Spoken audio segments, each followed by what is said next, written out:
ನಮಸ್ಕಾರ ಸ್ನೇಹಿತರೆ, ಇದು ನಮ್ಮ 54ನೇ ಭೇಟಿ. ಇದು ನಾವು 4ನೇ ದಿನ WH ಕ್ವಶನ್ ಬಗ್ಗೆ ಚರ್ಚೆ ಮಾಡ್ತಾ ಇದ್ದೇವೆ. ಈ WH ಕ್ವಶನನ್ನು 31ನೇ ಸಂಚಿಕೆ ಗೋ ಮತ್ತು ಸ್ಟೇ ಅದನ್ನು ಚರ್ಚೆ ಮಾಡುವಾಗ ಹೇಳಿದ್ದೇನೆ. ಈಗ ನೋಡೋಣ ಇವತ್ತು ಹೇಗಿದೆ ನೋಡೋಣ. ಇದು ನೋಡಿ ಸ್ನೇಹಿತರೆ, ವಾಟ್ ಯು ಏಟ್ ಅಂದರೆ ಈ ಸಂದರ್ಭ ಹೇಳಿಬಿಡ್ತೇನೆ. ಯಾರೋ ಉಪಹಾರ ಮಾಡಿ ಕೊಡ್ತಿದ್ದಾರೆ ಅಥವಾ ಯಾರೋ ಸ್ನೇಹಿತರು ಮನೆಗೆ ಬರ್ತಾರೆ, ನೆಂಟರು ಬರ್ತಾರೆ, ಅವರಿಗೆ ತಾವು ಉಪಹಾರ ಮಾಡಿ ಅಂತ ಹೇಳಿದಾಗ ಅವ್ರು ಹೇಳ್ತಾರೆ ನಾನು ಈಗ ತಾನೇ ಮಾಡಿದ್ದೇನೆ. ಕೆಲವು ಥರ ಈಗ ತಾನೇ ಮಾಡಿದೆ ಅಂದ್ಬಿಡ್ತಾರೆ. ಅದು ಸಿಂಪಲ್ ಪಾಸ್ಟ್ ಟೆನ್ಸ್, ಹಾಗೆ ಹೇಳಲಿಕ್ಕೆ ಆಗೋದಿಲ್ಲ. ಯಾಕೆಂದರೆ ಈ ಉಪಹಾರ ಊಟ ಎಲ್ಲ ಹೇಗೆ ಅಂದರೆ ಅದು ಊಟ ಮಾಡಿ ಆಗಿದೆ, ಅದರ ಕ್ರಿಯೆ ನಿಂತಿಲ್ಲ. ಅದನ್ನು ನಾವು ಯಾವತ್ತೂ ಸಿಂಪಲ್ ಪಾಸ್ಟ್ ಟೆನ್ಸಲ್ಲಿ ಹೇಳಬಾರ್ದು. ಏನು ತಿಂದ್ರಿ, ಏನು ಊಟ ಮಾಡಿದ್ರಿ ಅಂತ ಕೇಳಬಾರ್ದು. ಮಾಡಿದ್ದೀರಿ ಅಂತ ಕೇಳಬೇಕು. ನಾವು ಕನ್ನಡದಲ್ಲೂ ಹಾಗೆ ಕೇಳ್ಬಿಡ್ತೀವಿ, ಇಂಗ್ಲೀಷ್ನಲ್ಲೂ ಎಷ್ಟೋ ಜನ ಹಾಗೆ ಕೇಳ್ತಾರೆ, ಅದಕ್ಕೆ ತಪ್ಪಾಗ್ತದೆ. ದಯವಿಟ್ಟು ಈ ಸಂದರ್ಭವನ್ನು ತಾವೆಲ್ಲ ಜ್ಞಾಪಕ ಇಟ್ಕೋಬೇಕು ಅಂತ ಕೇಳ್ಕೊಡ್ತೇನೆ. ನೋಡಿ, ವಾಟ್ ಯು ಏಟ್ ಹೇಳಿದ್ನಲ್ಲ, ನೀವೇನು ತಿಂದ್ರಿ, ನಿಮಗೆ ಗೊತ್ತಿದ್ದು ಈ ಪ್ರಶ್ನೆ ತಪ್ಪು. ಯಾಕೆಂದರೆ ವಾಟ್ ಅಂದರೆ ಇದು ಬಂದಿದೆ, ಆಯಿತು. ವಾಟ್ ಯು ಈಟನ್ ಇನ್ನು ಕೆಲವರು ಕೇಳ್ತಾರೆ, ಇದು ತಪ್ಪು ಅಂದಾಗ ನಾನು ತರಗತಿಗಳಲ್ಲಿ ವಾಟ್ ಯು ಈಟನ್ ಕೇಳ್ಬೋದಾ ಸರ್ ಅಂತಾರೆ. ಇದು ತಪ್ಪು. ಈ ನಿಯಮ ನಾಮಪದ ಬಂದಿದೆ, ಸರ್ವನಾಮ ಬಂದಿದೆ, ಪ್ರನೌನ್ ಬಂದಿದೆ, ತಪ್ಪು. ಇಲ್ಲಿ ನೋಡಿ, ವಾಟ್ ಯು ಹ್ಯಾವ್ ಈಟನ್ ಅರೆ ಇದು ತಪ್ಪು. ಯಾಕೆಂದರೆ ವಾಟ್ ಆದಮೇಲೆ ಯು ಬಂತು. ಪ್ರಶ್ನೆಗಳಲ್ಲಿ WH ಕ್ವಶನ್ನಲ್ಲಿ WH ಪದ ಆದಮೇಲೆ, ಮೊದಲನೇ ಪದ ಆದಮೇಲೆ ಎರಡನೇ ಪದ ಕ್ರಿಯಾಪದ ವರ್ಬೇ ಬರಬೇಕು. ಅದಕ್ಕೆ ಈ ಮೂರು ತಪ್ಪು. ಇದರ ನಾವು ಈ ಹಿಂದಿನ 3 ಸಂಚಿಕೆಗಳಲ್ಲಿ ವಿವರವಾಗಿ ಚರ್ಚೆ ಮಾಡಿದ್ದೇವೆ. ಇಲ್ಲಿ ನೋಡಿ, ವಾಟ್ ಡಿಡ್ ಯು ಏಟ್ ಅಂದ್ಬಿಟ್ರು. ಪಾಪ ಡಬಲ್ ಪಾಸ್ಟ್ ಟೆನ್ಸ್, ಡಿಡ್ ಬಂತು, ಇಲ್ಲಿ ಏಟ್ ಬಂತು. ನಾನು ವಿದ್ಯಾರ್ಥಿ, ಈ ಡೂ ಫಾರ್ಮ್ಸ್ ವರ್ಬ್ಸ್ ಎಲ್ಲಿ ಬರ್ತದೆ ಆ ವಾಕ್ಯದಲ್ಲಿ ಯಾವುದೇ ಕ್ರಿಯಾಪದ ಬದಲಾವಣೆ ಆಗಲ್ಲ. ಇದು ಪಾಸ್ಟ್ ಟೆನ್ಸ್ ಇದೆ, ಇದು ಪಾಸ್ಟ್ ಟೆನ್ಸ್ ಇದೆ. ವಾಟ್ ಡಿಡ್ ಯು ಈಟ್ ಆದರೆ ಏನೋ ಒಂದು ಆಗ್ತಿತ್ತು, ಆದರೆ ವಾಟ್ ಡಿಡ್ ಯು ಏಟ್ ಇದೆ ಡಬಲ್ ಪಾಸ್ಟ್ ಟೆನ್ಸು. ಇದು ಗ್ರಾಮೆಟಿಕಲ್ ಮಿಸ್ಟೇಕು, ತಪ್ಪು. ಇಲ್ಲಿ ನೋಡೋಣ. ನೋಡಿ, ವಾಟ್ ಡಿಡ್ ಯು ಏಟ್ ತಪ್ಪು, ವಾಟ್ ಡಿಡ್ ಯು ಈಟ್ ಅರೆ ಈ ಪ್ರಶ್ನೆ ತಪ್ಪಲ್ಲ, ಆದರೆ ಈ ಸಂದರ್ಭಕ್ಕೆ ತಪ್ಪು. ನಾವೆಲ್ಲೋ ಹೋಗಿರೋರನ್ನ, ಎಲ್ಲೋ ಹೋಗಿರ್ತಾರೆ, ಅಂಗಡಿಗೆ ಹೋಗಿರ್ತಾರೆ, ಎಲ್ಲಿ ಹೋದ್ರಿ ಅಂತ ಕೇಳೋಕ್ಕಾಗಲ್ಲ, ಎಲ್ಲಿ ಹೋಗಿರುವಿರಿ ಅಂತ ಕೇಳಬೇಕು. ಇದು ನೋಡಿ, ವಾಟ್ ಡಿಡ್ ಯು ಈಟ್ ಸಂದರ್ಭ ಸರಿ ಇದ್ದರೆ ಈ ಪ್ರಶ್ನೆ ಸರಿ ಇದೆ. ಆದರೆ ಇಲ್ಲಿ ನಾನು ತಪ್ಪು ಹಾಕಿದ್ದೇನೆ. ಯಾಕೆ ಅಂದರೆ ಇದು ಪ್ರೆಸೆಂಟ್ ಪರ್ಫೆಕ್ಟ್ ಟೆನ್ಸ್. ಇದು ಈಗ ತಾನೇ ಕ್ರಿಯೆ ನಡೆದಿದೆ, ಅದರ ಪ್ರಭಾವ ಇನ್ನೂ ಉಳ್ಕೊಂಡಿದೆ. ಇದಕ್ಕೆ ಪ್ರೆಸೆಂಟ್ ಪರ್ಫೆಕ್ಟ್ ಟೆನ್ಸ್ ಅಂತಾರೆ ಇಂಗ್ಲೀಷಲ್ಲಿ. ನೋಡಿ, ವಾಟ್ ಡಿಡ್ ಯು ಈಟ್ಗೆ ಸಿಂಪಲ್ ಪಾಸ್ಟ್ ಟೆನ್ಸ್ ಬರೋ ಪ್ರಶ್ನೆ ಇದು. ಆದ್ದರಿಂದ ಇದೂ ತಪ್ಪು.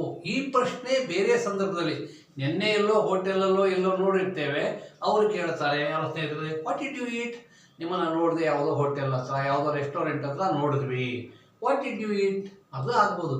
ಈಗ ಪ್ರಸ್ತುತ ಈಗ ತಾನೇ ಉಪಹಾರ ಅಥವಾ ಭೋಜನ ಮಾಡಿ ಬಂದಿರುವವರಿಗೆ ನಾವು ಈಗ ಕೇಳಕ್ಕೆ, ಯಾಕೆಂದರೆ ನೀವೇನು ಕೊಟ್ಟರು ಅವ್ರು ತಿನ್ನಕ್ಕಾಗಲ್ಲ. ಅದಕ್ಕೋಸ್ಕರ ಇದು ತಪ್ಪು. ಈ ಸಂದರ್ಭದಲ್ಲಿ ಇದು ಪ್ರಶ್ನೆ ಕರೆಕ್ಟ್ ಇದೆ, ಆದರೆ ಸಂದರ್ಭ ಸರಿ ಇಲ್ಲ, ಆದ್ದರಿಂದ ಇದು ತಪ್ಪು. ನೋಡಿ, ರೈಟ್ ಹಾಕಿದ್ದೇನೆ.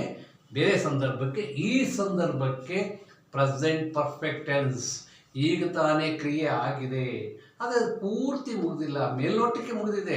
ಹೊಟ್ಟೆ ಒಳಗಡೆ ಊಟ ಡೈಜೆಷನ್ ನಡೀತಾ ಇದೆ. ನಾವು ಪುನಃ ಊಟ ಕೊಟ್ಟರೆ ತಿನ್ನೋಕ್ಕಾಗಲ್ಲ. ಸಂದರ್ಭ ಜ್ಞಾಪಕ ಇಟ್ಕೋಬೇಕು. ವಾಟ್ ಹ್ಯಾವ್ ಯು ಈಟನ್ ನೋಡಿ, ಪ್ರೆಸೆಂಟ್ ಪರ್ಫೆಕ್ಟ್ ಟೆನ್ಸು. ವಾಟ್ ಆದಮೇಲೆ ಹ್ಯಾವ್ ಬಂದಿದೆ, ಹ್ಯಾವ್ ಆದಮೇಲೆ ಯು ಇದೆ, ಈಟನ್ ಇದೆ. ವೇರ್ ಹ್ಯಾವ್ ಯು ಗಾನ್ ಹೇಳಿದ್ದೀನಿ ಅಲ್ಲಿ. What have you seen, what have you read, ಏನು ಓದಿದ್ದೀಯಾ, ಮಕ್ಳಿಗೆ ಕೇಳ್ತಾರೆ ಪೇರೆಂಟ್, ಏನು ಓದಿದ್ದೀಯಾ ಈಗ ನೀನು, ಈಗ ತಾನೇ. ಇದಕ್ಕೆ ಪ್ರೆಸೆಂಟ್ ಪರ್ಫೆಕ್ಟ್ ಟೆನ್ಸ್. ನೋಡಿ, what have you eaten, where have you gone, ಈ ಎಲ್ಲ ಪ್ರಶ್ನೆಗಳು ತಪ್ಪು. ಈಗ ವರ್ತಮಾನದಲ್ಲಿ ಎಲ್ಲೋ ಹೋಗಿರ್ತಾರೆ, ಈಗ ಬರಬೇಕು ಅವರು. ವೇರ್ ಹ್ಯಾವ್ ಯು ಗಾನ್ ಮಗುಗೆ ವಾಟ್ ಹ್ಯಾವ್ ಯು ರೆಡ್, ಏನು ಕೈ ಇಟ್ಕೊಂಡಿರ್ತಾರೆ ಮಗು. ವಾಟ್ ಹ್ಯಾವ್ ಯು ಟೇಕನ್, ಏನು ತಗೊಂಡಿದ್ದೀಯಾ, ಕೈಲಿ ಏನು ಇಟ್ಕೊಂಡಿದ್ದೀಯಾ, ಈ ಎಲ್ಲ ಜ್ಞಾಪಕ ಇಟ್ಕೋಬೇಕು. ನೋಡಿ, ವಾಟ್ ಯು ಏಟ್ ಇದು ಇಂಗ್ಲೀಷೇ ಅಲ್ಲ, ಇದು ಇಂಗ್ಲೀಷಲ್ಲಿ ಈ ನಿಯಮ ಇಲ್ಲ. ವಾಟ್ ಯು ಈಟನ್ ಇದು ತಪ್ಪು. ವಾಟ್ ಯು ಹ್ಯಾವ್ ಈಟನ್ ಇದು ತಪ್ಪು.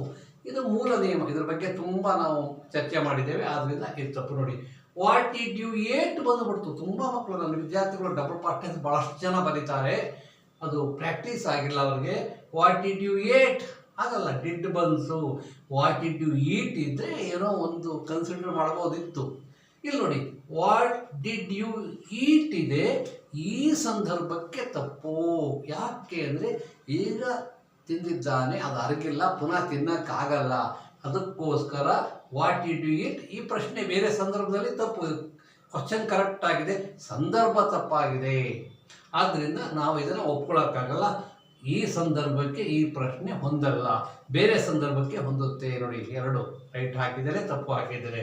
ವಾಟ್ ಹ್ಯಾವ್ ಯು ಈಟನ್, ಚಿಕ್ಕ ಮಕ್ಕಳಿಗೆ, ಸ್ನೇಹಿತರಿಗೆ ಏನು ತಿಂದಿದ್ದೀಯಾ ನೀನು, ದೊಡ್ಡವ್ರಿಗೆ ತಾವೇನು ತಿಂದಿದ್ದೀರಿ.